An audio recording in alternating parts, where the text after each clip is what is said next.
मछली भी खाते हैं लेकिन जगन्नाथ की पूजा भी करते हैं।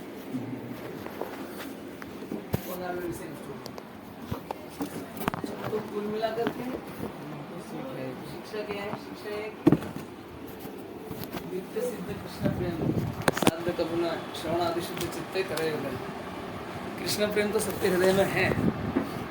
मुझे लगता है मैंने भुवनेश्वरी ऐसा मंदिर देखा जहाँ पे इतने सारे सीनियर भक्त अभी तक हैं,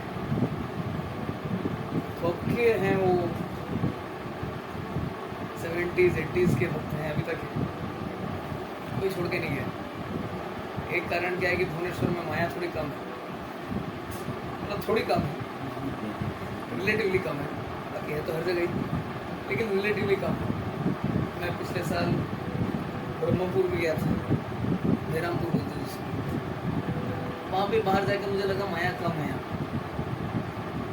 मतलब कोलकाता की तुलना में तो बहुत ही कम है।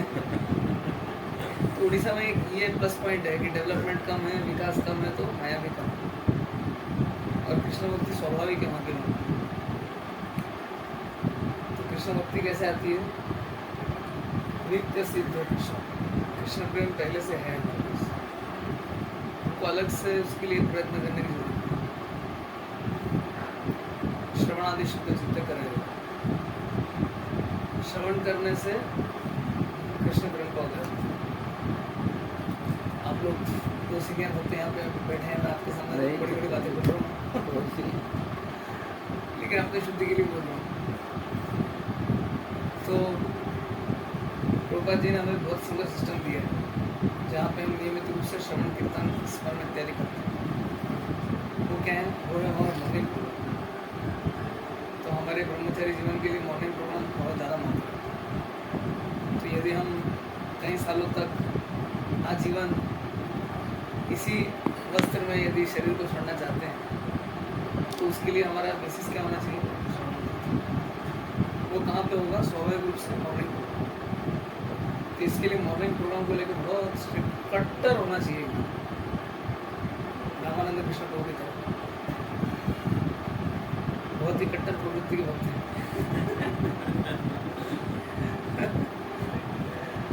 तो ऐसे हमको बनना चाहिए, कुछ भी हो जाए श्रवण कीर्तन कुछ नहीं।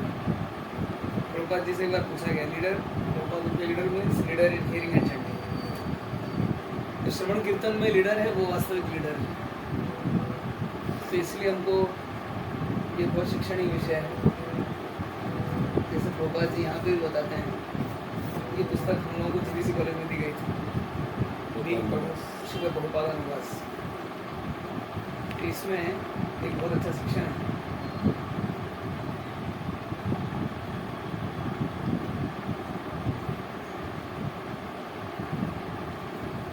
Exemplary personal Sadhana and behaviour. देखिए, आज हो सकता है किसी की पोस्ट ना हो लेकिन कल पोस्ट आएगी। आज हो सकता है आपको लीडरशिप या नेतृत्व नहीं करना पड़ता, लेकिन हो सकता है कल करना पड़े, और आशा की जाती है कि करना ही चाहिए, है ना। अभी मान लीजिए अगर किसी कंपनी में नौकरी करते थे तो क्या वहाँ जिम्मेदारी लेते थे कि नहीं लेते थे? लेनी पड़ती। तो उसी प्रकार से हम इस्कॉन में आए हैं, हम लोगों ने ब्रह्मचारी संघोत्सव में सुना, क्या बोला गया हम लोगों को? इस्कॉन का भविष्य बोला गया। भविष्य नहीं, वर्तमान है हम लोग। या चलो मान लो भविष्य भी है, भविष्य भी रहेंगे, तो उसके लिए कहीं ना कहीं तो नेतृत्व का भार आएगा। तो नेतृत्व का भार कैसे निभाना चाहिए, इसके लिए प्रभुपाद जी ने कुछ बहुत अच्छे यहाँ पे बोल रहे हैं। प्रभुपाद लिखते हैं, so as president now you will be forced to advance in Krishna consciousness because you must always set the highest example yourself. And I think that this is Krishna's special favoring you. तो president के रूप में मैं मानता हूँ कि आपको कृष्ण भक्ति में आगे बढ़ने के लिए बाध्य होना पड़ेगा, क्योंकि अभी आपको अपना दृष्टांत प्रस्तुत करना पड़ेगा। तो प्रेसिडेंट हो, चाहे डिपार्टमेंटल हेड हो, चाहे ब्रह्मचारी हेड हो, चाहे जो भी हो, हल्लर महाराज एक बात बार बार बोल रहे थे, एक सीनियर भक्त जाने से बहुत नुकसान होता है। क्यों? क्योंकि इतने वर्षों तक जिनको हमने देखा, जिनको हम एग्जाम्पल मानते थे, उदाहरण दृष्टांत स्वरूप मानते थे, अभी किसी कारणवश उनको हम नहीं देखते तो कैसा लगता है? बड़ा बुरा लगता है। ऐसा ना हो उसके लिए प्रभुपाद जी क्या बोल रहे हैं कि विशेष रूप से नेतृत्व स्थानीय भक्त के लिए बोला जा रहा है, नेता के लिए बोला जा रहा है। कैसा होना चाहिए? एग्जाम्पल, मतलब अपने दृष्टांत से हमको शिक्षा देनी चाहिए। फिर प्रभुपाद लिखते हैं, try to always see the highest purity, try to always see the highest purity is maintained in all respects, because become yourself very convinced of this Krishna philosophy.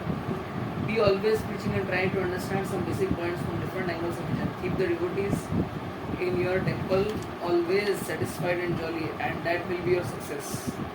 Vidyanand Maharaj को चिट्ठी लिखी 4 फरवरी 1972। बहुत सारे पॉइंट्स बता दिए एक लाइन में। हमेशा देखने का प्रयत्न करना चाहिए कि सभी केंद्रों में सभी दृष्टिकोण से सर्वोच्च शुद्धता बनी रहे। सर्वोच्च शुद्धता मतलब हर चीज में, हमारे आचरण में, हम कैसे कपड़े पहनते हैं भी शुद्ध होने चाहिए, कैसे रहते हैं रहन सहन में शुद्धता होनी चाहिए, खान पान में शुद्धता होनी चाहिए, हमारे व्यवहार में शुद्धता होनी चाहिए, हमारी चिंता में शुद्धता होनी चाहिए। तो जितने एस्पेक्ट्स होते हैं, जैसे 3 है ना, चैतन्य महाप्रभु ने जब षड गोस्वामी को आज्ञा दी तो उन्होंने 3 काम किए जिससे कि उनके हृदय में वृंदावन की गूढ़ता व भक्ति प्रकाशित हुई। 3 कार्य क्या थे? प्रभुर आज्ञा कोयला सब शास्त्रीय विचार वजर निगूढ़ भक्ति कोरिलो पहुंचा। जब चैतन्य महाप्रभु ने आज्ञा दी, सबसे पहली बात क्या, हमें कुछ भी कब करना है? जब हमें आज्ञा मिले था। ये बहुत महत्वपूर्ण सिद्धांत है। प्रभु जी लोग बता सकते हैं कि हमारे ब्रह्मचारी जीवन का सबसे महत्वपूर्ण सिद्धांत क्या है? Obedience to authority. हमारे मंदिर में अथॉरिटी उनकी बात सुनो, सबसे महत्वपूर्ण प्रिंसिपल। अगर कोई व्यक्ति एक सिद्धांत को मान के चले, उस आजीवन रह सकता है, आजीवन रह सकता है। कोई प्रॉब्लम आएगी भी तो भी उस पर चला जाएगा। कैसे? Obedience to authority. अभी चूंकि हमारे हाथों में मोबाइल आ गए हैं तो हमारे लिए बहुत चीज़ें आसान हो गई हैं, सहज हो गई, सरल हो गई हैं। मुझे 2004 के बाद याद ही नहीं मैं कभी लाइन में लगा हूँ ट्रेन टिकट खोलने के लिए। IRCTC वेबसाइट आ गई, खरीदने छोड़ दिया, जाके काउंटर पर टिकट कटाना ही बंद कर दिया। फिर ऐप आ गया, अब UTS आ गया, अनरिजर्व टिकट के लिए भी नहीं खड़ा होना पड़ता है। खत्म ही हो गया इंडिपेंडेंस, कर लो दुनिया मुट्ठी में। क्योंकि इससे बहुत जल्दी फ्लाइट का टिकट, होटल का टिकट, कार रेंटल, बिजली का बिल, टेलीफोन का बिल, रिचार्ज, किसी को पैसा भेजना, वो भी पैसा भी इससे भेज रहे हैं अभी। मतलब हद हो रखी है। इतना ज़्यादा कंट्रोलर नियंत्रण का भाव हमारे अंदर आ जाता है इसकी वजह कि क्या हम जो अपना सबॉर्डिनेट भाव है, जो सेवक का भाव है, वो भूल जाते हैं। तो ये एक बहुत बड़ी समस्या है। इसलिए ब्रह्मचारी को क्या होना चाहिए? ओबीडियंट। श्लोक आता है ना, ब्रह्मचारी गुरुकुले वसंतान को गुरु और हितम। हम गुरु के कुल में क्यों रहते हैं? गुरुकुल में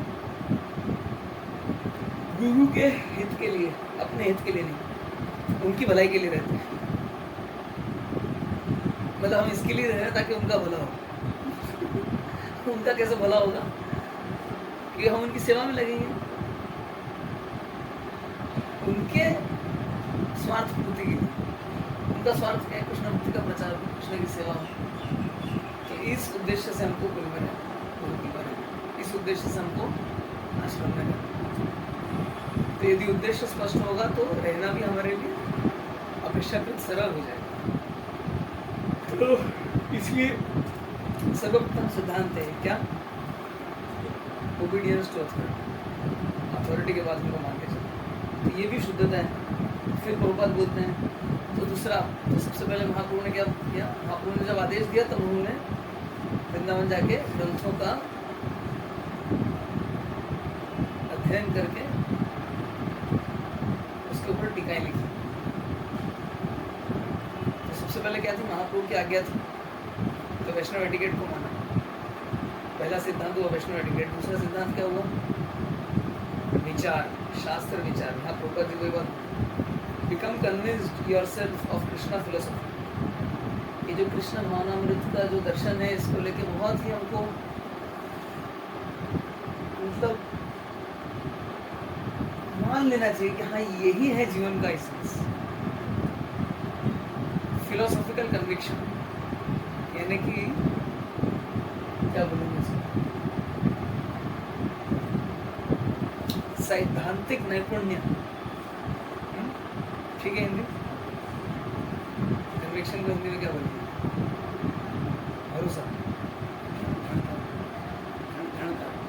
दृढ़ता, सैद्धांतिक दृढ़ता होनी चाहिए, सिद्धांत के ऊपर बड़ा दृढ़ होना चाहिए। तो महाप्रभु ने 3 सिद्धांत दिए, क्या क्या? मतलब षड गोस्वामी ने 3 सिद्धांत दिए। पहला क्या? शास्त्रीय प्रभु आज्ञा मतलब आचार, शास्त्रीय विचार और वज्र निगुण भक्ति कर लो प्रचार। ये 3 सिद्धांतों को पहले हमको सीखा। क्या क्या? आचार, विचार, 3-4 है। क्या क्या रामानंद जी? आचार, विचार, 3-4। मध्य लीला चैतन्य चरितामृत पहला अध्याय श्लोक नंबर 3-4 क्या है? प्रभु आज्ञा पहला सब शास्त्रीय विचार, वज्र निगुण भक्ति कर लो प्रचार। अगर कोई ये 3 सिद्धांतों को मानेगा ना, तो वृंदावन की गुह्यतम में भक्ति उसके हृदय में प्रकाशित है। कल्पना कीजिए क्या चीज है। तो रूपा जी यहाँ भी पहले ये सिद्धांत बताए, आचार, विचार और तीसरा देखभाल में स्थिति। मैंने श्लोक सोच के नहीं बोला था लेकिन अपने आप फिट हो गया। तो हमेशा प्रचार के लिए सोचते रहना चाहिए। जब हम हमेशा प्रचार के लिए योजना बनाते रहेंगे, प्लान बनाते रहेंगे, तो क्या होगा? तो हमारा मन जो है वो हमको विचलित नहीं करेगा। ये आजकल एक बीमारी बन गई, ओवर थिंकिंग। आज नहीं है, हमारे इस्कॉन के प्रचारक लोग बताते हैं कि पहले की समस्या थी। हनुमान जी का प्रसंग बताते हैं, जब वो लंका में गए और सभी मंदोदरी इत्यादि रानियों को देखा, तो वो सोचने लगे कि मैं यहाँ क्या करने आया हूँ, क्यों आया हूँ, ब्रह्मचारी को सब क्यों देख रहा हूँ, वगैरह वगैरह बहुत सारी ओवर थिंकिंग। फिर मतलब उनको सीता जी का अन्वेषण किया, नहीं मिली, फिर सोचने लगे तो मैं क्या करूँ, आत्महत्या कर लूँ। फिर राम को खबर मिलेगी तो वो भी आत्महत्या कर लेंगे, फिर अयोध्यावासी भी आत्महत्या कर लेंगे। सबका कारण मौत कांड दूंगा मैं, तो उससे अच्छा मैं ही जहर खा के मर जाता हूँ, पानी में डूब जाता हूँ। ओवर थिंकिंग करने लगे। लेकिन जब उनको राम का आदेश याद आया, राम के अनुग्रह पे सुग्रीव ने आदेश दिया था कि जाओ और सीता माता का अन्वेषण। जब उनको याद आया तो ही मतलब कह सकते हैं 100 रे ऑफ, तो उन्हें उम्मीद की किरण दिखाई दी। तो ऐसे हमारे जीवन में भी कभी कभी ऐसी समस्याएं ब्रह्मचर्य जीवन में आ सकती है, आती है। ज़्यादा विचार करने लगे तो ऐसा हो जाएगा, तो वैसा हो जाएगा, वैसा हो जाएगा, तो वैसा हो जाएगा, मैं नहीं रहूँगा। लेकिन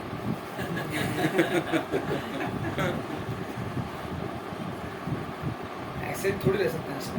ये कौन सी बात, छोड़ दूंगा क्या सकते हैं, अभी छोड़, ये चला जाओ, कोई कुछ नहीं है। ऐसे व्यक्ति बहुत प्रकार के विचार कर लेता है, तो उस समय हमेशा उसको उम्मीद का दामन नहीं छोड़ना चाहिए। ऐसी परीक्षाएं हमारे जीवन में आती रहती हैं। इसलिए क्या है, अपने आप को हमको व्यस्त रखना। मतलब हमारे पास दिन में इतनी सेवा होनी चाहिए, इतनी सेवा होनी चाहिए, इतनी सेवा होनी चाहिए कि सेवा करते करते हमारी हालत खराब हो जाए। कितनी सेवा है।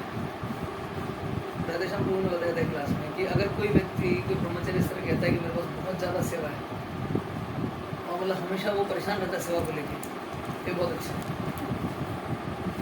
क्योंकि फिर उसका मन उसको विचलित नहीं करेगा। टाइम ही नहीं है। अगर ब्रह्मचारी संगोत्सव में देखा ना, कैसा टाइट शेड्यूल, टाइम ही नहीं दे रहा बिल्कुल। सुबह से रात तक घोड़े की, मतलब वो गाड़ी के सामने दौड़ने वाले घोड़े के सामने जोत के रखा, टाइम ही नहीं दिया। मॉर्निंग प्रोग्राम खत्म तो फिर प्रोग्राम चालू, फिर प्रोग्राम चालू, फिर खत्म तो 1 किलोमीटर जाना, वापस 1 किलोमीटर आना, उसमें फिर टाइम खत्म। फिर उसमें इतनी गर्मी कौन जाए कौन आए भैया, यहीं मरो उससे अच्छा। अब यहाँ भी कौन मरेगा, इतनी गर्मी हो रही है, वहाँ एसी का कमरा है, वहाँ है कि नहीं, चलो बाजू वाले का एसी में वहाँ बढ़ जाए थोड़ी देर, फिर जाएँ थोड़ा फ्रेश भी हो लेंगे। लेकिन आज साल खत्म हो जाएगा, फिर क्या करें, फिर जाएँ कि नहीं जाएँ। क्या फंसा दिया लोगों ने, कैसा करते हैं, ऐसा शुरू में होता है कभी, ऐसे सोचना चाहिए। बेचारे का जीवन होता है, अभी क्या लगा रखा है, तुम थोड़ा आराम की जरूरत है। मैं तो बात करते रहते यहाँ करा दिया हमसे, क्या बना रखा है, क्या नाटक कर रखा है, ऐसे ब्रह्मचारी बनते हैं क्या। फिर ऊपर से लेट आया तो ऊपर से महाराज ने अलग झाड़ दिया। हर तरफ से मार खानी से सब कराने लाए कि टॉर्चर करने लाए।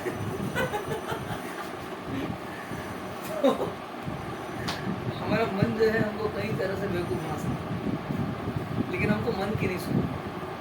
हमको ये मान के चलना है कि ये जो कुछ हो रहा है कृष्ण की व्यवस्था है, मेरे शुद्धिकरण। मेरा अपना विचार है मैं कैसे शुद्ध होऊंगा, लेकिन कृष्ण का अपना विचार है कि मैं कैसे शुद्ध होऊंगा। किसका विचार श्रेष्ठ है, तो इसलिए मुझे सरेंडर कर देना चाहिए। और प्रभुपाद कहते हैं trying to understand some basic points from different angles of vision.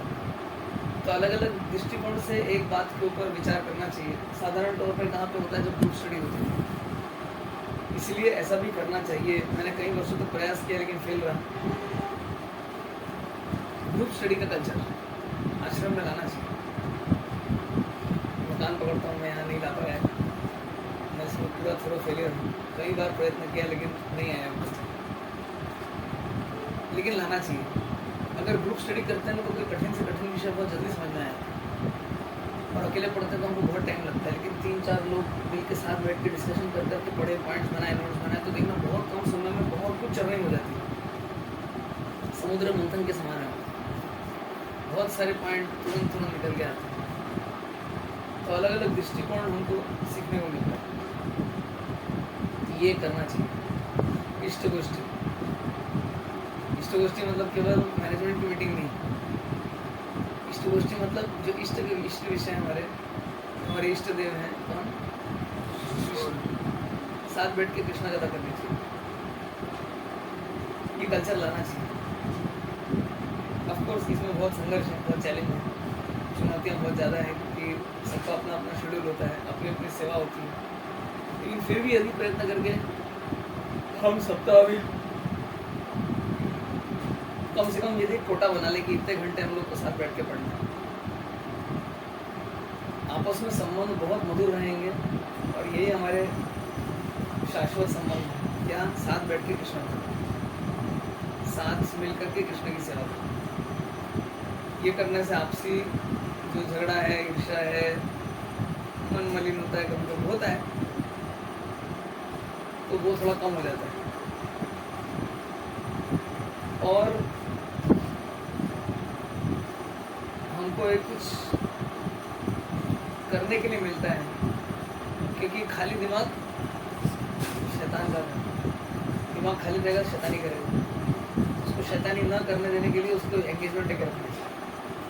Proper last में ये बोलना है, keep the devotees in a depot, always satisfied and jolly. तो ये नेता का कर्तव्य है, सबको संतुष्ट रखना है। सिर्फ संतुष्ट नहीं रखना, जॉली, सब खुश होना चाहिए। ये बहुत बड़ा चैलेंज है भाई। मेरा बिल्कुल तेल निकल गया इतने साल में, करते करते नहीं होता है, बहुत कठिन है। सबको संतुष्ट रखना बहुत कठिन है, और सबको खुश रखना तो और कठिन है। एक को खुश करने जाओ दूसरा नाराज हो जाता है, उसको खुश करने जाओ वो नाराज हो जाता है, उसको खुश करने जाओ वो नाराज हो जाता है। क्या पता कैसे करते हैं, लेकिन ये रखने का प्रयास करना चाहिए। एटलीस्ट मनोभाव ऐसा होना चाहिए। That will be your success. तो सक्सेस क्या है कि हमारे यात्रा में, हमारे मंदिर में, हमारे साथ में रहने वाले जितने भक्त हैं हमसे खुश हैं। तो वो हमसे खुश कब होंगे, जब हम उनके लिए क्या करेंगे, बलिदान करेंगे। नेता का एक बहुत बड़ा कर्तव्य है बलिदान करना, सैक्रिफाइस करना। हर व्यक्ति के अपने प्लान होते हैं, योजनाएं होती हैं, किंतु दूसरे के लिए अपनी योजनाओं की बलि देने वाला, जिससे कि दूसरे संतुष्ट रह सकें, सुखी रह सकें, वो क्या है, वो सच्चे अर्थों में नेता है। तो ऐसा होना चाहिए। कभी भी आप देखेंगे किसी व्यक्ति के चारों ओर सभी लोग बड़े खुश रहते हैं, तो समझना चाहिए कि वो लीडर जो है बहुत सेक्रीफाइस किया, उसने अपनी बहुत इच्छाओं का गला घोटा है, तब जाके आसपास सब लोग खुश हैं। तो ये थोड़ा कठिन है, लेकिन करना चाहिए। तो देखिए हमारे लीडर, हमारे नेता जो वो भी हमारी संतुष्टि के लिए, ताकि हमारा जीवन आसान हो जाए, सरल हो जाए, हमें थोड़ा अपना स्पेस मिले, इसके लिए वो अपने प्रायोरिटीज़ का, अपनी प्राथमिकताओं का, अपनी सेवाओं का, अपनी व्यक्तिगत ज़रूरतों का भी बलिदान देते हैं। तो उसी प्रकार से हमको भी अपने नेताओं के लिए बलिदान देने को प्रस्तुत होना चाहिए। ये कैसे आएगा? जब हमारा आपसी प्रेम हो। आपसी प्रेम कैसा होता है? नेपोलियन का उदाहरण। नेपोलियन बोनापार्ट जब युद्ध करते थे तो बहुत घंटों दिन युद्ध करते थे। तो एक बार किस आर्मी ने उन पर हमला किया था, 3 दिन लगातार तोप के गोले के पास, तोप के पास खड़े होकर लगातार तोप ऑपरेट करने के बाद नेपोलियन थोड़ा सोने के लिए गए थे, और थोड़ी देर सोने के लिए गए तो उतने में सामने वाले आर्मी ने देखा नेपोलियन नहीं, तो उन्होंने अटैक कर दिया। जब अटैक कर दिया तो इस आर्मी ने तब तक नेपोलियन को नहीं जगाया जब तक वो बहुत पास में नहीं आ गई थी आर्मी। क्यों? क्योंकि वो अपने लीडर से इतना प्रेम करते थे, क्योंकि वो देख रहे थे हमारे लीडर अपने लिए, हमारे लिए अपने आप का बलिदान दे रहे थे। तो वो इतना प्रेम करते थे कि उनको थोड़ा आराम मिले, इसके लिए वो अपनी जान की बाजी लगा रहे थे। जब तक सेना बहुत करीब नहीं आ गई तब तक उन्होंने उठाया नहीं नेपोलियन। क्या प्रेम है! इंडियन आर्मी में ऐसा है, मैंने एक इंटरव्यू में सुना था, एक अफसर ने बताया कि उनमें इतना ज़्यादा टीम स्पिरिट होता है, इतनी ज़्यादा टीम स्पिरिट है कि जब कोई ऑफिसर चलता है तो जो साथ में जो जवान वगैरह चलते हैं वो बॉडी कवर भी देते हैं उसको। दुश्मन की गोलियां चल रही, बॉडी कवर देते हैं। बॉडी कवर देना मतलब उसकी बॉडी को खुद अपनी बॉडी से कवर कर लेते ताकि उसको गोली ना लगे। और इसलिए बताते हैं कि भारत पाकिस्तान युद्ध जब हुआ है तो जो कैजुअलिटी है, भारत में अफसरों की संख्या बहुत ज़्यादा थी, क्योंकि पाकिस्तान की सेना में नीचे का सैनिक ही ज़्यादा मरता है, क्योंकि ऊपर का अफसर समझ ही नहीं आता है तो मरेगा कहाँ से। मतलब हमारी सेना के जो जवान हैं, जो अफसर हैं, कितने बहादुर हैं, और इनके शौर्य, इनके पराक्रम को देख करके जो सोल्जर होता है, जो सिपाही होता है, नॉन कमीशन्ड ऑफिसर होता है, वो लोग उनको बॉडी कवर भी देते हैं, मतलब जान पे खेल के उनकी जान की रक्षा करते हैं। तो ये कैसे आता है? क्योंकि उनका लक्ष्य एक होता है। लक्ष्य क्या है? देश की रक्षा। अब सोचिए इतने छोटे से देश की रक्षा के लक्ष्य के लिए, जो कि दुनिया में बोलते हैं जननी जन्मभूमिश्च स्वर्गादपि गरीयसी, लेकिन तो जानते हैं बुद्धि पुनः धातु क्या सधी कलत्र दिशु भौम तीर्थ बुद्धि शरीर न कभी जनेशु अभिज्ञेशु सैव गोखर। जो अपनी जन्मभूमि को पूजनीय मानता तो वो गधा है। तो वो एक ऐसे इतने उच्च उद्देश्य जो नहीं है, मध्यम स्तर का उद्देश्य है, उसके लिए जब जान देने को तैयार है, तो हमारा उद्देश्य तो सबसे ऊंचा उद्देश्य है। तो ऐसे उद्देश्य के लिए हमको क्या नहीं करने को प्रस्तुत रहना चाहिए, तो किस हद तक जाने को हमको प्रस्तुत होना चाहिए, कितनी लगन, कितना डेडिकेशन की आशा हमसे की जाती है। प्रभुपाद जी की एक शिष्य थी जानकी माता जी, जानकी मालती माता जी के मायापुर में एक बार वो परोस रही थी, और तब प्रभुपाद जी के गुरु भाई भी आए थे बॉडी मठ से। जब वो परिवेशन कर रही थी तो वो पूरा ध्यान रख रही थी कि उनके शरीर का कोई हिस्सा एक्सपोज ना हो। साड़ी पहनी हुई थी, उसके ऊपर भी हाथ पाँव सिर सब पन्नू से ढाक करके पूरा, क्यों चाहती थी कि प्रभुपाद जी को लोग कुछ ना बोलूँ कि आपने अपने शिष्यों को क्या सिखाया। तो वो उस गर्मी में परेशान होकर और मार्केट में सब्जी खरीदने गई, तो वहाँ उन लोगों ने चीटिंग किया, ज़्यादा पैसे मांगे। फिर जब रसोई करने गई तो वहाँ कुकर नहीं था, ओवन नहीं था, कुछ नहीं था। वो मिट्टी के चूल्हे पे उनको रसोई करनी पड़ी, गोबर के कंडे लेके। उसमें तो सिम भी नहीं कर सकते, ज़्यादा भी नहीं कर सकते, मतलब बड़ा हिसाब लगता है। उस उसमें वो रसोई की और इतना धुआं काला, ऊपर से उसकी गालियाँ, ये वो, अभी ऊपर से प्रभुपाद जी की गुरु भाई, कितना उनको सोच समझ कर परिवेशन सोच रहे हैं आप लोग, मतलब कितने जगह पे चैलेंज, हर स्टेप पे चैलेंज। और इस सब हालत में जब वो परिवेशन कर रही थी तो प्रभुपाद जी अपने गुरु भाइयों से बोलते, जानते हो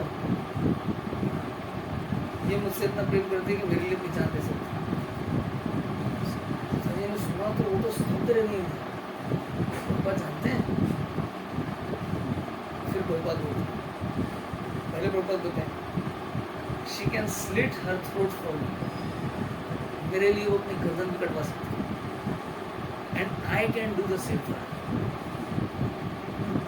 और मैं भी उसके लिए अपनी गर्दन कटवा।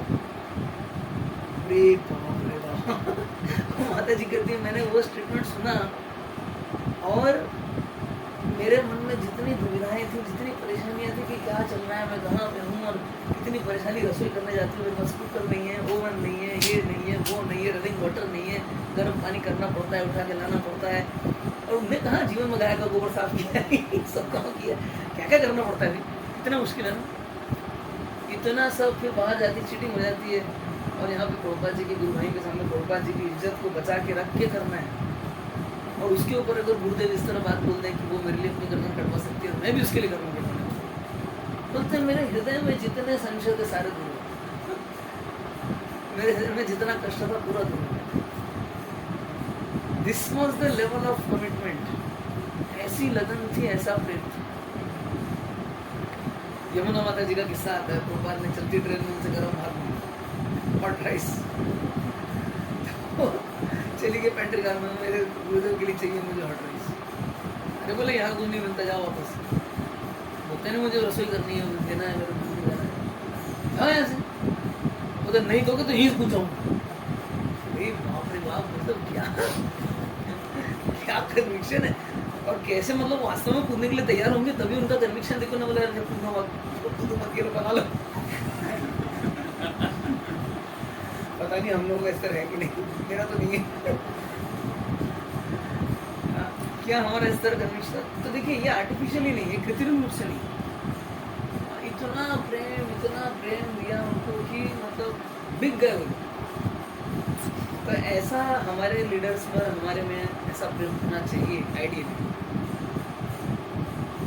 होता भी है, कई जगह है, अभी कई जगह इम्प्रूवमेंट की भी जरूरत है, ऐसा होना चाहिए। Again it is not artificial, ये ज़बरदस्ती में नहीं आता, लीडर की जिम्मेदारी ज़्यादा है ऑफकोर्स, लेकिन अपने पार्ट पर फॉलोअर को जो अनुगत है उसको भी विचार करना चाहिए, लीडर को लिए लोग कितना कर रहे हैं।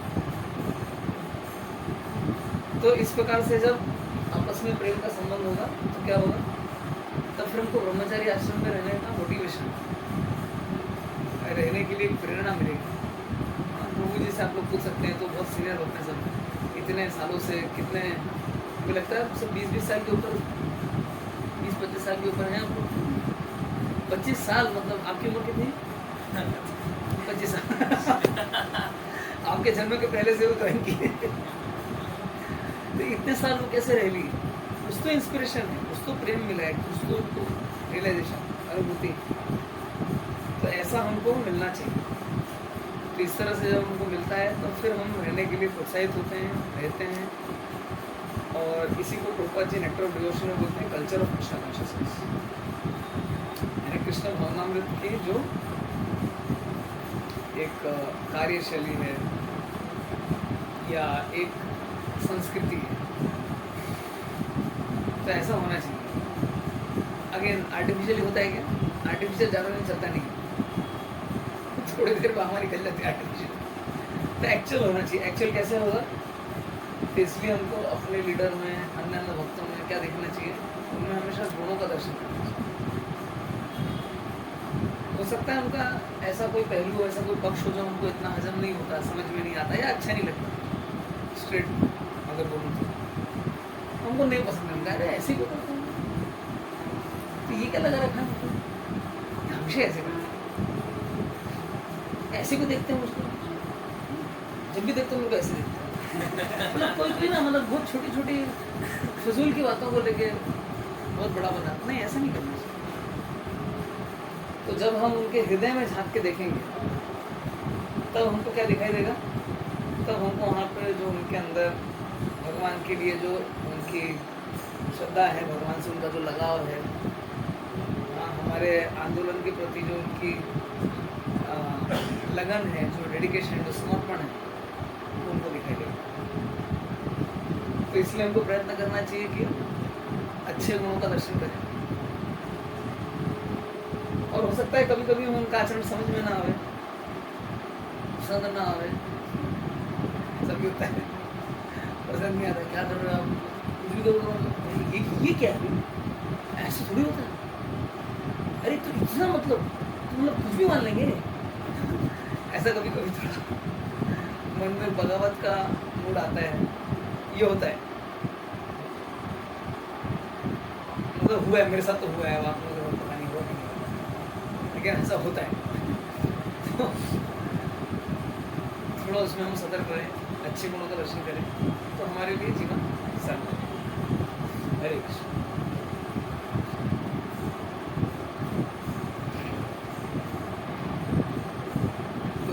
लोग कुछ बोल सकते हैं, इसमें जोड़ सकते हैं। जो बोल रहे सही हो रहे, क्योंकि हमारा हम समाज में था भाई, कुछ वक्त भी है और उसकी जैसी है, तो जब आप बोले तो हमको वही करना चाहिए। तो देखनी बात है, उनका जो बात हम सुनते हैं उनके उन्हें वो गुण को देखना चाहिए, क्योंकि नहीं हो पाता है उनका। सबके पास तो दोस्त तो रहता है, लेकिन गुणों का हम दर्शन नहीं कर पाते। मैं सुने भी थे गोपाल जी कोई बोल रहा थे कि वो भक्त कैसे कर रहा है, ऐसे कर रहा है, उनको निकाल देना चाहिए। तो गोपाल जी कुछ तो गुण का होगा ना, तो वो बोल रहा था वो अच्छा मृदंग बजा रहा है, तो वो तो गुण है ना, उनको देखो अच्छा कीर्तन कर रहा है, तो ये गुण को देखना चाहिए, कौन नहीं पाता है। आपसे हमको एक मिला तो बहुत अच्छे से करते हैं उनके सेंटर में भी मैंने देखा, बहुत सेंटर वो ट्रेनिंग करते हैं, केयर लेते हैं, सारी सेवा की वो लोग कैसे करते हैं, मैनेज करते हैं, क्या ख्याल रखते हैं। और प्रभु जी पर दिन रात लगे हुए हैं, मैं देखा हूँ, इसलिए वो लोग आज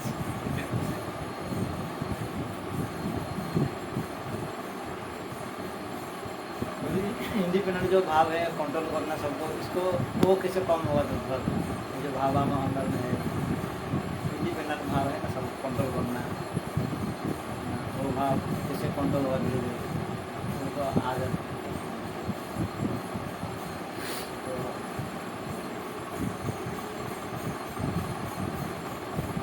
दोनों अलग अलग है, इंडिपेंडेंट होने का भाव अलग है और दूसरे को कंट्रोल करने का भाव अलग है। इंडिपेंडेंट मतलब मैं किसी के कंट्रोल में नहीं, और दूसरे को कंट्रोल करने का भाव मतलब सब मेरे कंट्रोल में है, दोनों थोड़ा थोड़ा अलग है। एक्चुअली कोई त्रणादपि समीक्षा न करो बस हमारे ना मानो देना कीर्तन या सदा। हम क्यों कंट्रोल करना चाहते हैं? क्योंकि हम देखते हैं वो मुझसे नीचे है, या वो मुझसे अच्छा नहीं है, या मेरे संग में आएगा तो अच्छा बन जाएगा, ऐसा जो भाव रहता है, इसलिए हम कंट्रोल करना चाहते हैं। तो वो तो हमारी बीमारी है ही। अगेन कैसा ही मतलब है कि जो जूनियर आ रहा है उसको भी हम नहीं सिखाएं, नहीं सिखाना है तो हमारे अधिकार का विचार करो, यदि हमारे अधिकार के क्षेत्र में आता है तो करना चाहिए। लेकिन फिर भी मैं कहूँगा, मैंने जो सुना था भक्ति प्रेम महाराज से, हमें इतना ही कंट्रोल करना चाहिए जितना हम प्रेम दे सकते, या कहें उतना ही शासन करना चाहिए जितना प्रेम दे सकते। क्योंकि आप जब शासन करने की बात आती है तो बिल्कुल स्क्रू टाइट कर देते हैं, तोड़ ही देते हैं स्क्रू, इतना टाइट करते हैं। लेकिन जब प्रेम देने की बात आती है उतना प्रेम नहीं दे पाते। तो यदि हमारा उस तरफ प्रेम देने का अधिकार नहीं है तो शासन करने का भी अधिकार नहीं। शासन करने का अधिकार किसको है? जो प्रेम दे सकते।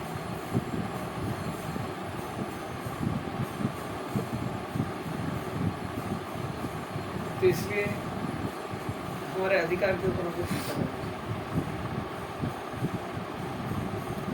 मेरा कितना अधिकार है।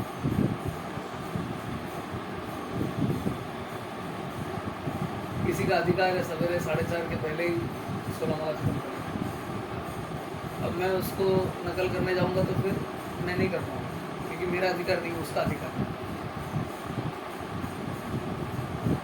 किसी किसी का अधिकार है एकादशी के दिन 128 माला करने का, कर भी लेते हैं,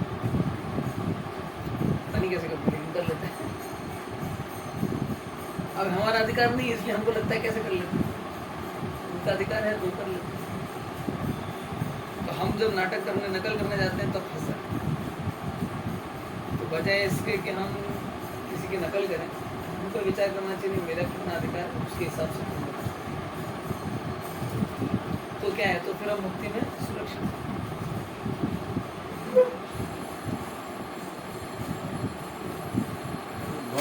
जो भगवान की योजना भी है हम शुद्ध करने के लिए, हमारा योजना भी है हम शुद्ध करने के लिए, तो अलग अलग। हाँ अलग अलग है ना, वही तो समस्या है। लेकिन भगवान की योजना तो सर्वश्रेष्ठ है, लेकिन हम अपनी योजना को बीच में लाके टांग अड़ाते हैं। हमारा विचार और है कि हम सोचते हैं ऐसा करेंगे तो शुद्ध हो जाएंगे, भगवान जानते हैं कैसे शुरू करना है। अभी जुलाई चालू हुई तो हमने क्यों प्रार्थना की थी कि शुद्ध भक्ति की? करो प्रार्थना, फंसो फिर बाद में, मरो बाद में। कौन बोला था शुद्ध भक्ति की प्रार्थना करने को? क्यों करी फिर जुलाई को मना क्यों? पहले बोला था भगवान में साफ कर दो, शुद्ध कर दो, परिष्कार कर दो, धो दो। भगवान ने धोना चालू किया तो बोला रो रहा है, क्या है ऐसा मत धो, अरे मारपीट मत करो, ये क्या कर दिया, हाय हाय रे हाय, अरे ये क्या हो रहा है मेरे साथ।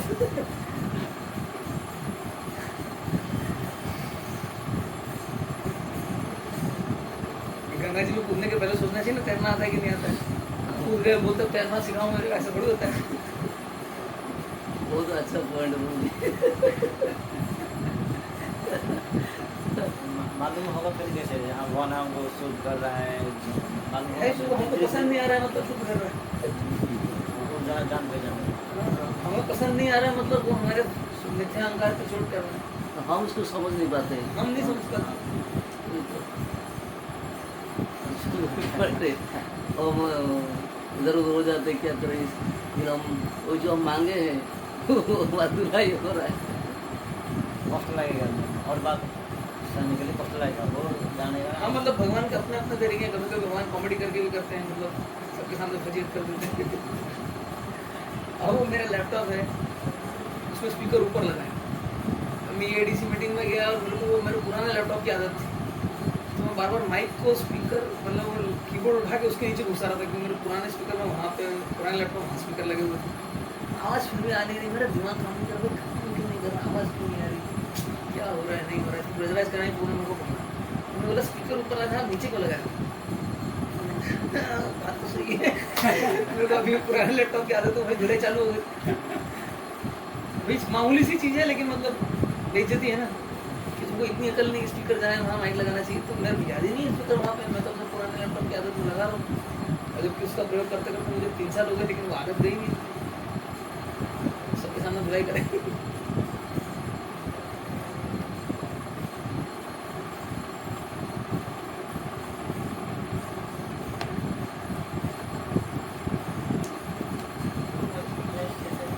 ये जो क्लास था उसको लीडर्स के लिए, जो लीडर बनना चाहता है या जो बनना चाहिए, एग्जेम्पलरी बनो तो लीडर बनो आप लोग। तो मेरा बोलना है कि अभी लीडर बनेंगे ठीक है, पर लीडर बनने के बाद आप बोल रहे हैं we should sacrifice our own, तब जाके ये परफेक्ट लीडरशिप चाहिए। तो ये 3 लाइन कैसे समझा जाए, कहाँ पे हमको सैक्रिफाइस करना चाहिए, कहाँ पे नहीं। जितना करने से हम जिंदा बचे रहेंगे वहाँ तक करना चाहिए। अब इतना सेक्रीफाइस करने गए कि उसके चक्कर में मेरी साधन भोजन बंद हो गया, सोना वाला बंद हो गया, खाना पीना सोना सब बंद हो गया। एक हाथ बार कम सोए, एक हाथ बार लेट खाए तो चलता है, लेकिन माला तो नहीं करने से नहीं चलता है ना, वो तो करना ही पड़ेगा। साधन भोजन तो नहीं करने से नहीं चलता है। 3 लाइन मतलब क्या है, जहाँ पर जाके अब मेरे को समझ में आने लगी कि अब मेरे से नहीं चलेगा, वहाँ पे फिर स्टॉप करना चाहिए आज के लिए, और नहीं सहेगा हिंदुस्तान।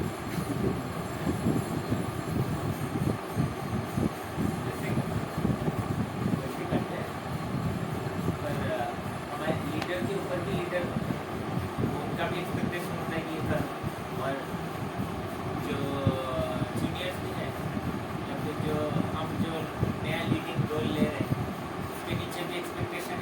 करेंगे कोई नहीं होता या ऊपर से ना नीचे देखिए, दो विचार हैं। पहला विचार तो है कि हम तो जीवन देने के लिए आए हैं। अब जब देने के लिए आए तो रोकना क्या है? तो दे ही दो। फिर अब करने के लिए आए तो डरना क्या है? है ना, वो हिंदी में कहावत है ना, ओखली में सर दिया तो मूसल से क्या डरना। अब सर सोच समझ के सर दिया है, अब बोलो मूसल के मार रहे ऊपर से, तो भैया ओखली में सर भी दिया। क्यों नाम लिखा है लिस्ट में? ये तो होना ही था। मतलब अब यहाँ सेवा करोगे, सेवा मिलेगी, नहीं करोगे नहीं मिलेगी। तो सेवा मिलना तो अच्छी बात है ना। रोज सवेरे तो गा रहे हैं ना, सेवा अधिकार दिए करो नीचे जाने, तो उस टाइम गाना बंद कर दो, रूम छोड़ के चले जाओ उस टाइम, सेवा नहीं चाहिए। यही तो एक्चुअल वेल्थ है, भगवान की सेवा मिलना ही तो वेल्थ है। अब ये एक प्रश्न हो सकता है कि भाई कितनी सेवा करें, मतलब हम सेवा करते तो और सेवा आ जाती है, और करते तो और आ जाती है, जो जितना करता है उसको और आ जाता है। तो ये तो सिर्फ, ये तो दुनिया में हर जगह एप्लीकेबल है। आप किसी प्राइवेट कंपनी में जाइए, सरकारी ऑफिस में जाइए, जो काम करता है उसको काम मिलता है, जो नहीं करता है उसको नहीं मिलता। जो करता है उनको पता है ये कर देगा, उसको दे देते हैं। जो नहीं करता है उसको देने से मतलब क्या है? तो जो देते हैं वही नहीं करता और मैं कहते उसको ये तो यूनिवर्सल ट्रुथ है भाई, जो काम करता है उसको सेवा मिलती है, जो नहीं करेगा फाकी बांटेगा बैठेगा उसको नहीं मिलेगी। ऐश करो। तो अभी हमारा है कि भाई हम ऐश करना है ना सेवा करना है। अगेन क्या इसका ये मतलब है कि मतलब हम अपना साधन भजन छोड़ के भी करें? नहीं, ऐसा तो करने को कोई नहीं। भाई हम एक नियम बना सकते हैं कि नहीं, इस टाइम से इस टाइम ये मेरा पर्सनल टाइम। हम अपने लीडर्स को, अपने फॉलोअर्स को, जो भी हैं उनको साफ साफ बता सकते हैं इस टाइम मुझे डिस्टर्ब मत, मेरे जब के दौरान मुझसे बात नहीं। मैंने आचार्य तंत्र को देखा ऐसा, उनके पास जब के दौरान कोई जाता है ना, उनको बहुत गुस्सा आता है। उस टाइम आंखें बंद करके एकदम, ताकि देखना ना पड़ेगा, देखोगे तो बात करनी पड़ेगी। और करते रहते, मतलब आदमी बोलता है और करते रहते जब तक मतलब कुछ जोड़ ना दे, क्योंकि वो डिस्टर्ब नहीं होना चाहते। सिंपल बात है। तो ये समझना चाहिए ना कि हर आदमी का एक पर्सनल स्पेस भी तो उसमें इंट्रोड्यूशन ठीक नहीं है। तो हम भी डिफाइन कर सकते हैं कि इस टाइम मत। अभी कभी कभी कोई कोई ना पीछे पड़ जाता है, मानता नहीं, तो हम बाय फोर्स भी कर सकते हैं। मैंने पहले पॉलिसी बनाई थी कि मैं रात को 9 बजे मोबाइल ऑफ करता था, सवेरे 9 बजे खुलता था, 12 घंटे तक मेरा मोबाइल ऑफ रहता था। अब उसमें हुआ है कि 2 बार 3 बार गुरु महाराज का कॉल मिस हो गया, मुझे इतने जूते पड़े, फिर मैं बंद नहीं कर पाया क्योंकि उनका फोन तो लेना ही पड़ेगा। फिर क्या है, इस्कॉन इंटरनेशनल है तो कभी कभी आधी रात को भी लोग फोन करते हैं, कहाँ से निकल। अब आप जितने बाहर जाओगे घूमोगे तो वहाँ से भी करेंगे, लोग फोन करते हैं। तो अभी कई साल तक सारे एक्सपेरिमेंट करके देखने के बाद मैं इस निष्कर्ष पर पहुँचा हूँ कि रात को फोन बंद कर देना चाहिए, नहीं तो नींद हराम हो जाती है। क्या कोई कोई ना प्रचार में कब 11:30-12 बजे फोन करता है, बोलते वृंदावन क्यों कब है। और पहले तो फोन करके पूछ रहे हैं आप क्या कर रहे थे, भैया आपके फोन का इंतजार कर रहा हूँ।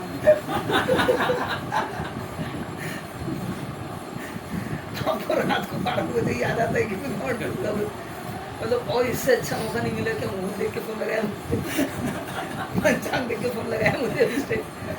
क्यों लगाया, मतलब किस बात के लिए, क्या इमरजेंसी नहीं, मुझे वृंदावन की याद आ गई। अच्छा, बहुत अच्छा। आपको याद है, मेरी क्यों याद आई फिर, मतलब सवेरे क्यों नहीं याद आती, रात को क्यों आती है। अभी क्या है ना, किसी किसी को आप नहीं समझा सकते। अच्छा, कभी कभी इमरजेंसी होती है, एक्चुअल में ऐसा होता है, कभी कभी इमरजेंसी होती है, लेकिन मेरा ये अनुभव है, इमरजेंसी अगर होती है ना, वो आपको कहीं भी खोज लेगी, ठीक है, कहीं ना कहीं से किसी न किसी माध्यम से आपको होगा। सिर्फ एक बार मेरा ऐसा हुआ था कि मेरे एक मित्र थे उज्जैन, उनके पिताजी का देहांत हुआ और मैंने आदतन अपना फ़ोन सवेरे चालू किया, लेकिन सवेरे मंदिर में अनाउंसमेंट हुआ और उनकी मृत्यु का अनाउंसमेंट हुआ, तो मेरे को समझ में आया कि इसने मेरे को फ़ोन किया होगा निश्चित। और फिर मैंने जब फ़ोन स्विच ऑन किया तो 45 मिस्ड कॉल थे उसमें। तो उस दिन मुझे बहुत बुरा लगा कि अरे यार, जब जरूरत थी तो मेरा फ़ोन ऑफ था। लेकिन ऐसा एक ही बार हुआ आज तक इतने वर्षों। जनरली देखो इतनी कोई इमरजेंसी है ना तो वो हमको खोज लेती है इमरजेंसी। हम इस तरह कर सकते हैं, राधेश्याम ग्रुप का इस तरह नहीं है, आप उनको फ़ोन करिए, वो फ़ोन का रिस्पॉन्ड नहीं करते। उनका कहना है कोई कितनी बड़ी प्रेसिंग प्रॉब्लम हो आप मुझे ईमेल करिए, 24 घंटे के अंदर मैं रिप्लाई दूंगा, ये मेरा ब्रांड है, ये उनका ब्रांड स्टेटमेंट, ब्रांड प्रॉमिस है, 24 घंटे में रिप्लाई मिलेगा ही आपको। लेकिन फ़ोन पर बात नहीं करते। ब्रजेंद्र कृष्ण कोई भी हमारे ऐसे ही करते, व्हाट्सएप पे रिप्लाई करते, फ़ोन पर बात ही नहीं करते। वॉइस नोट भेजो तुरंत आंसर देंगे आंसर मिलेगा आंसर, लेकिन व्हाट्सएप। तो आप इस तरह पॉलिसी कर सकते हैं कि भाई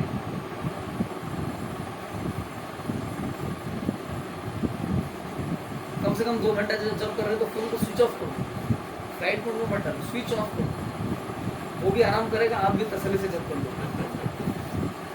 नहीं तो ये मैचलेस गिफ्ट है ना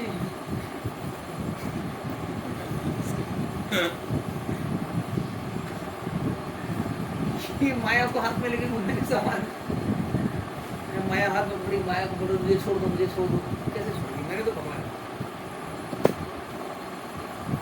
इससे फोन की लाइफ भी बढ़ती है। मेरा पिछला स्मार्टफोन 4 साल चला मैं इसके बहुत सारे फायदे भी हैं। फोन को भी 2 घंटा हम ऑफ कर सकते हैं।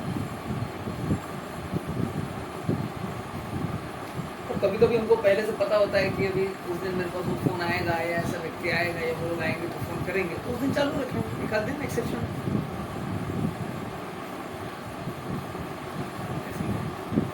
तो जहाँ पे हमारे पर्सनल स्पेस, अपने व्यक्तिगत साधन की बात आती है, कभी कभी वो भी सेक्रीफाइस करना पड़ता है। तो हम क्या कर सकते हैं, हम 1 सप्ताह का कोटा बना सकते हैं। 1 सप्ताह में मुझे इतनी रीडिंग हीरिंग चैंटिंग करनी है, सुनो वाला तो रोज ही करनी है, उसमें तो कॉम्प्रोमाइज़ चलता नहीं। कॉम्प्रोमाइज़ का होता है श्रवण कीर्तन,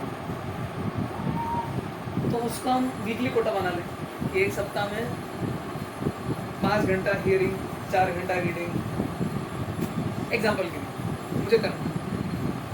अब मैं चाहूँ तो मंडे वेडनेसडे फ्राइडे कर लूँ, ट्यूसडे थर्सडे सैटरडे कर लूँ, संडे के संडे कर लूँ, जुम्मे के जुम्मे कर लूँ, जिस दिन जमा उस दिन कर लूँ। 7 दिन के अंदर इतनी खुराक अंदर जानी चाहिए,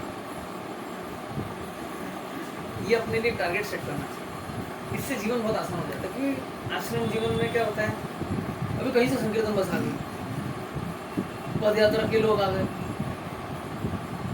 अब बड़ा सेंटर फेमस हो गया तो एक के बाद एक महाराज भी आते रहते हैं, बहुत सारे, हजारों आदमी आ गए एकदम, उनके फॉलोअर आ गए।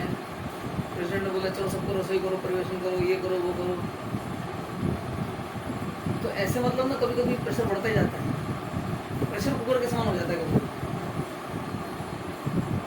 तब लगता है कहीं से वो सीटी वीटी मिल जाए तो खरीद के लगा लगे तो एक्सेस निकल जाए, खत्म ही नहीं होता है, खत्म ही नहीं होता है।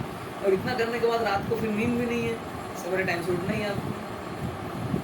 अगर अपने आप को मेंटेन करना है तो मॉर्निंग प्रोग्राम करना ही है, तो उसमें कॉम्प्रोमाइज़ नहीं चलेगा। अगर रात को देर से सुबह जल्दी उठना है, फिर अगले दिन भर नींद आती, जब भी नींद आती, ये होता है। अब क्या करें, ये होता है, ये ब्रह्मचर्य जीवन, ये जीवन देने के लिए आए हम लोग। तो अगर डेली नहीं कर पाते तो वीकली करिए। 1 सप्ताह में कम से कम इतना लेक्चर सुनना है, इतना पुस्तक पढ़ना है। और उसको कैसे मेकअप करेंगे, अपना अपना खुद मैनेज करेंगे। इस तरह से करते हैं ना, तो मैंने देखा मेरे लिए बहुत प्रैक्टिकल है। मैं रोज रोज नहीं पढ़ पाता, रोज रोज लेक्चर नहीं सुन पाता, मतलब बहुत समय ऐसा हुआ मैं लेक्चर सुन ही नहीं पाता था। सवेरे जो क्लास हुई उतना सुना बस, बाकी दिन भर पर्सनल हियरिंग का टाइम ही नहीं, कब सुने। तो क्या मैं थोड़ा व्यायाम करना, बॉडी कॉन्शियस हुआ था, थोड़ा व्यायाम करता हूँ, तो वो 1 घंटा व्यायाम में मैं सुन लेता हूँ, व्यायाम भी हो गया, सुन भी लिया।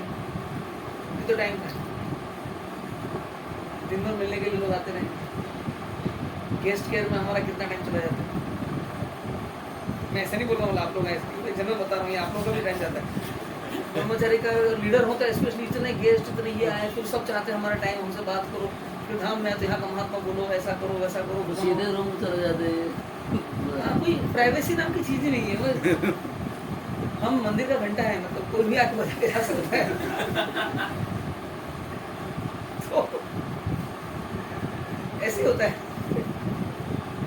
तो अगर हम वीकली कोटा कर लें, कभी कभी हम छुट्टी में वेकेशन पे हैं, वेकेशन पे जाना मतलब बाहर किसी नहीं चले जाना। अब दिक्कत कब होती है जब वो OTP आने लगते हैं दिन भर, OTP दो, शेयर करो, पेमेंट छोड़ो, तो भी फिर भी थोड़ा कम रहता है। ऐसे बीच बीच में ब्रेक लेके बाहर जाना चाहिए, उस टाइम रिलैक्स होकर सिर्फ साधन भजन करना चाहिए, श्रवण कीर्तन करना चाहिए। डेली डेली कर सके तो बेस्ट, नथिंग लाइक इट, वो तो बहुत ही अच्छी। डेली डेली नहीं कर पा रहे तो कम से कम वीकली का एक कोटा रखें, उसको हर वीक मेंटेन करें। तो इससे हमारा बहुत प्रैक्टिकल जीवन बड़ा सरल हो जाता है। अन्यथा कितने लोगों से मिलेंगे, कितनों को घुमाएंगे। हमारे जो इतने ग्रुप आते हैं, एक के बाद एक बार घूमने 3 बार घुमाने जाना पड़ता है। वही कहानी दिन में 3 बार बोलनी पड़ती है, 365 दिन बोलनी पड़ती है। पिछले 11 साल से वही कहानी बोल, क्या करें। यही सेवा है।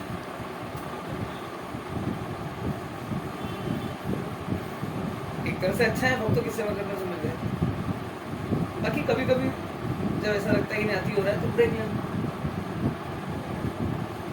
ब्रेक लेना मतलब साधन भक्ति से ब्रेक ना लें, मतलब ऐसा नहीं कि मंगल आरती से ब्रेक लेंगे, मॉर्निंग प्रोग्राम से ब्रेक लेंगे, ठीक है। और कोई पहचान का मंदिर, छोटा सेंटर, आउटपोस्ट, वहाँ चले जाएंगे।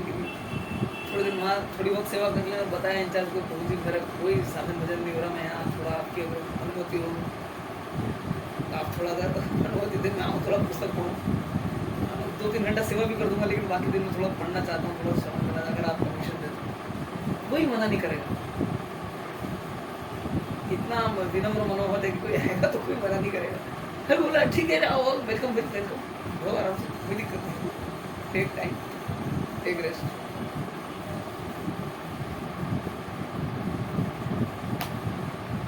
तो जैसे मंदिर में किसी भक्त को उसके नेचर के हिसाब से सेवा मिला है, मतलब जैसे किसी को रिवर से करना चाहता है, या किसी को भोजन करना चाहता है, तो मतलब सेवा है, उसको नेचर के हिसाब से सेवा मिला है।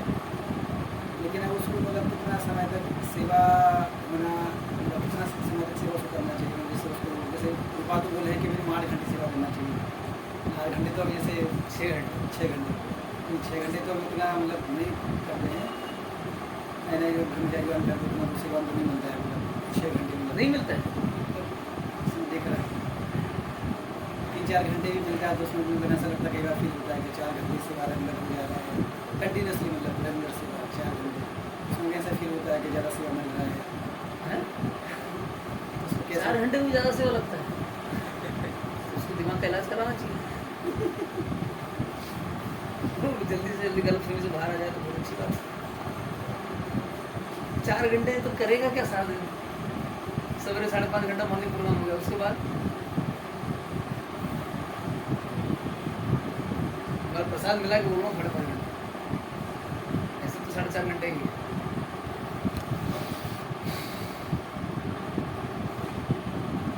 करेगा क्या सारा दिन? सेवा नहीं करेगा तो क्या करेगा? तो मन रहा था कि ज़्यादा जब करेंगे सुनेंगे, सेवा क्या है इसमें, सेवा भूल तो नहीं, ज़्यादा जब करेंगे, ज़्यादा बुकड़ी करेंगे, साथ पढ़ेंगे, सुनेंगे ज़्यादा, करो, कब तक करो? ज़्यादातर लोग नहीं कर पाते, उनका एंगेजमेंट चाहिए, फिर वो बदमाशी करेंगे, शैतानी करेंगे,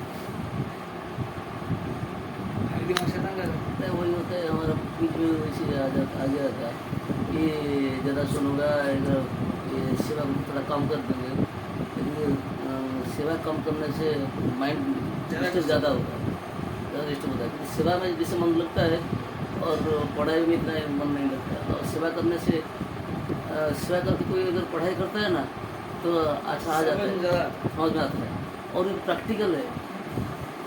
और 2-3 पेज पढ़ लेते हैं, 8-10 पेज पढ़ लेते हैं तो याद रह जाता है।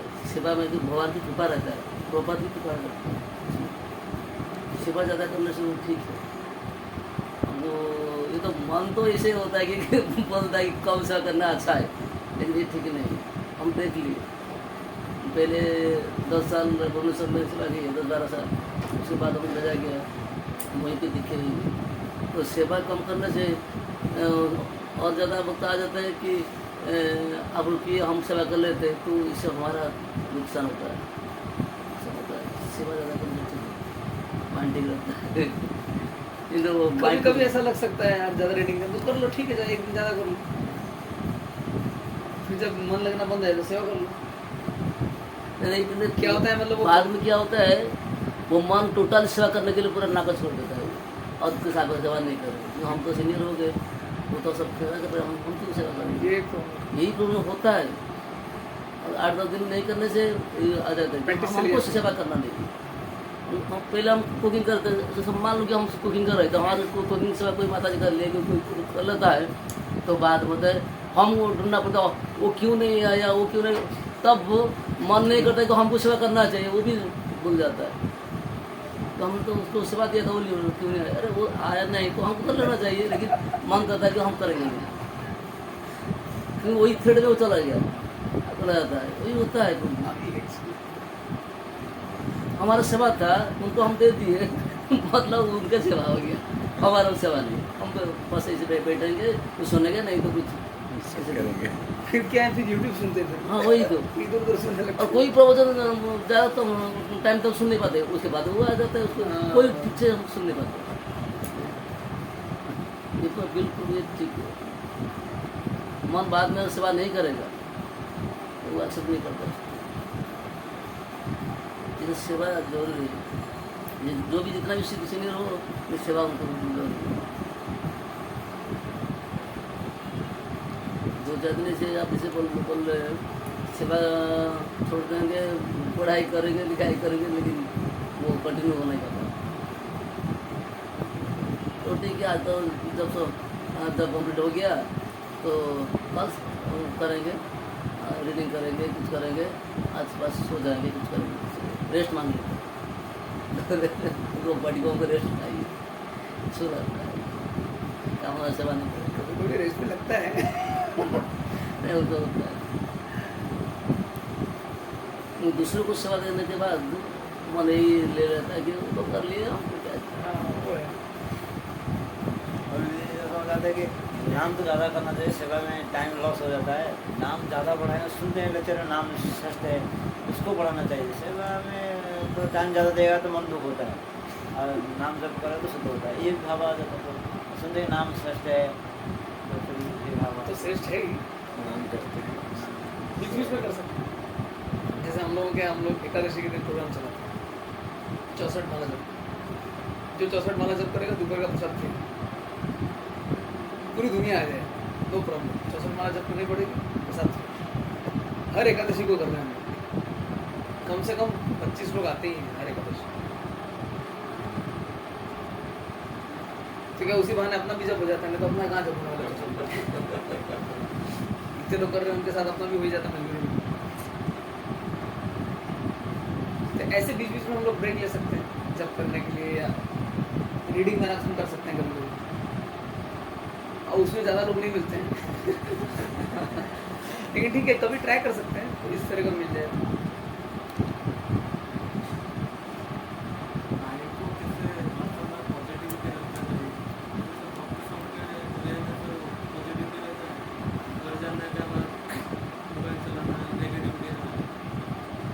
घर जाने के बाद मोबाइल चलाना, फिर आश्रम में चलता रहता है।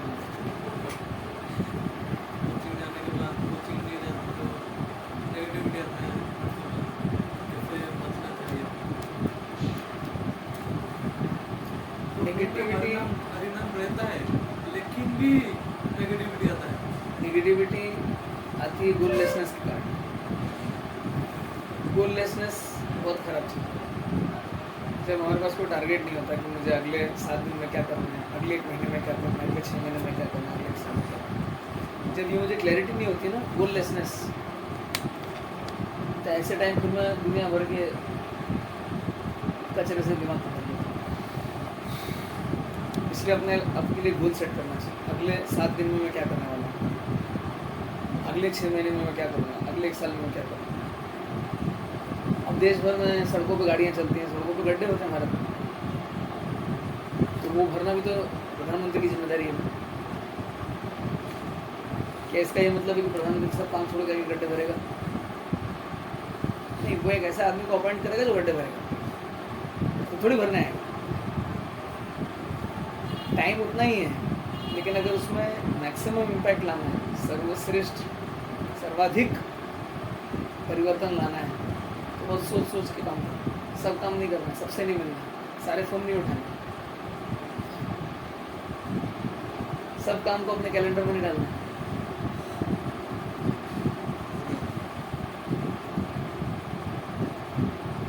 Don't prioritize your schedule, schedule your priorities.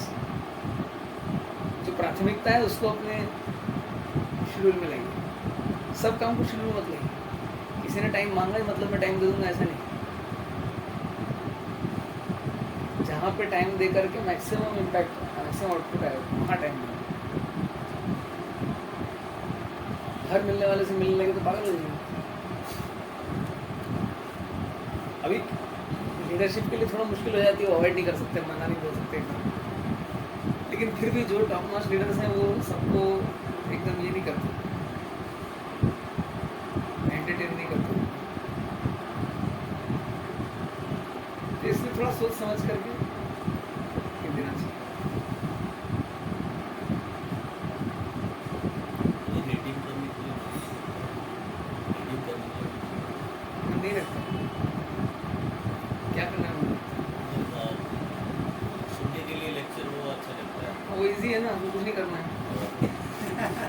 काम में लगा लो, सुना कि नहीं सुना किसको पता है। रीडिंग करता था तो 10-15 मिनट मैक्सिमम हो गया, तो लगता है बहुत कर लिया। वही तो उसमें एफर्ट लगाना पड़ता है, दिमाग लगाना पड़ता है। हियरिंग तो सुना, कान में लगा है, सुना नहीं सुना किसको पता है।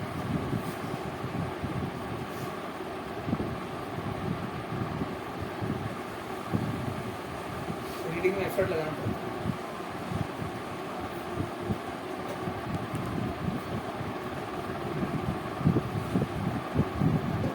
ठीक है, बहुत समय लिया आप लोगों का। वही आपका सुबह हमने लिए समझ रोज इस जगह के बारे में जानना मैं कल से मेरा लेक्चर यूट्यूब पे है, सुन सकते हैं।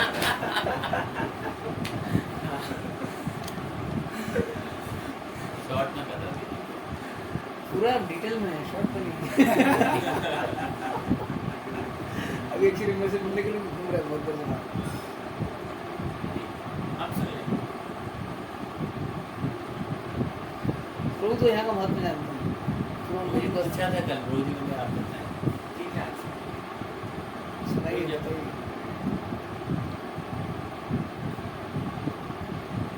करेंगे।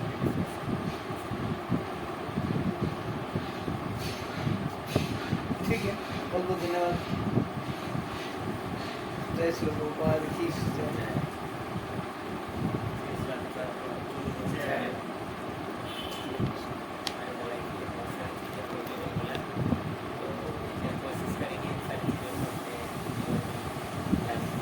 आपको भलाई के लिए बोला था कि मुझे याद नहीं, बड़ी बड़ी बातें कर रहा